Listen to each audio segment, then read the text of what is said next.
Washington. I got into a Twitter war with radio talk show host Sebastian Gorka last week.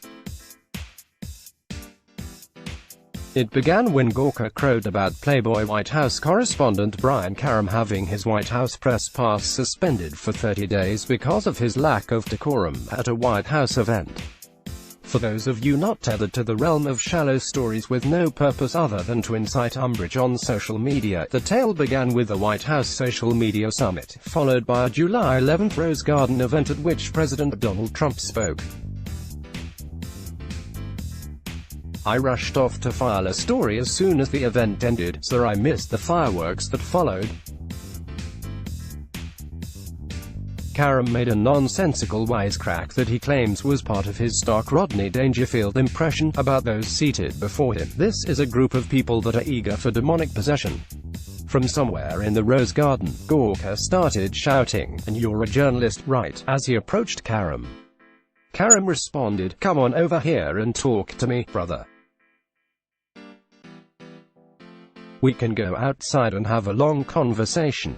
Gorka took that invitation to be threatening, but Karem did not have an aggressive posture during the exchange. Karem later maintained he just wanted to talk. As for Gorka, he was shouting in Karem's face and calling him a punk. On August 2nd, Press Secretary Stephanie Grisham informed Karem she was suspending his hard pass for 30 days because of his behavior. "I've told Karem I think he should apologize for the demonic possession crack. There was a time when a good apology should have diffused the tension and taught everyone a lesson on civility. Gorka should apologize as well, for being the short fuse looking for a match in the Rose Garden. He abused White House decorum standards, such as they are. Twice. When Voice of America News' Steve Herman asked Gorka why Gorka blocked him on Twitter, Gorka called Herman a name my editors prefer I not use in this space. In the Rose Garden.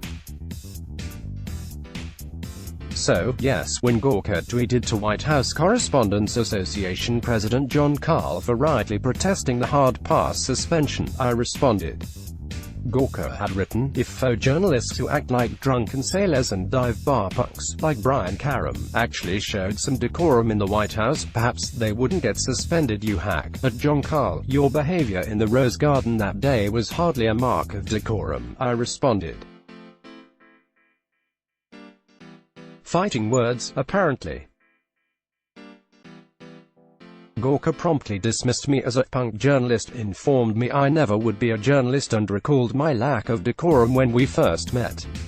That would be in the time I saw Gorka, who worked in the administration, briefly leaving the White House, and asked him questions about Trump's first trip abroad.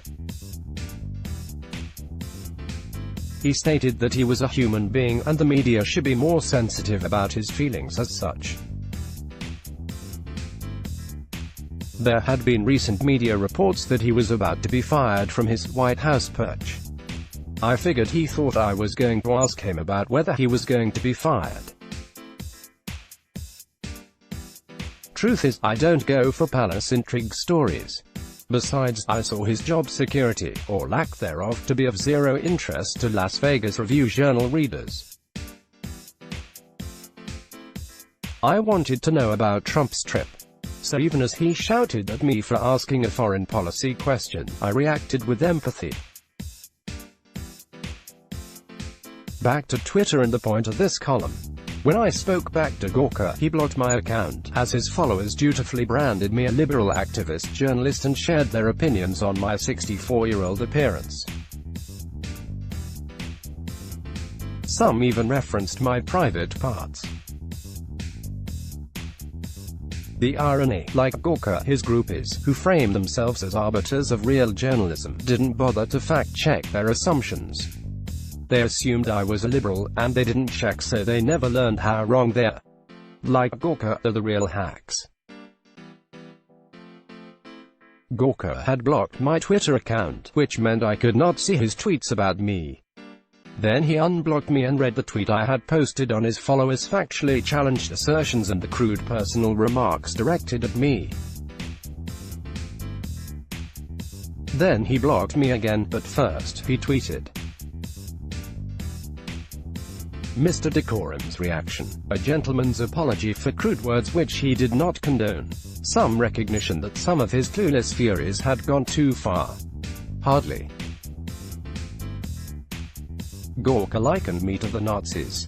So you're applying the collective guilt principle. The one the Third Reich made famous.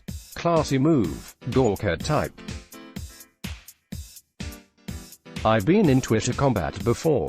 When Charlie Sykes, editor of the conservative Never Trump publication The Bulwark, told The Atlantic his site will target high-profile conservatives who support Trump as grifters and trolls, who should be shunned by polite society, I railed against the wrongness of getting too personal with conservatives who see Trump's policy strengths,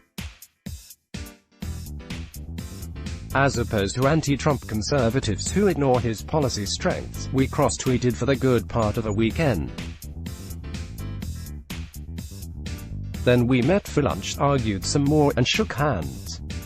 Gawker, perhaps as the result of complaints lodged his way, he deleted his tweets about me with no fanfare or explanation. Decorum. Contact Deborah J. Saunders at dsaunders@reviewjournal.com or 202-662-7391. Follow at Deborah Saunders on Twitter. Copyright 2019 Creators. Let's block ads. Why?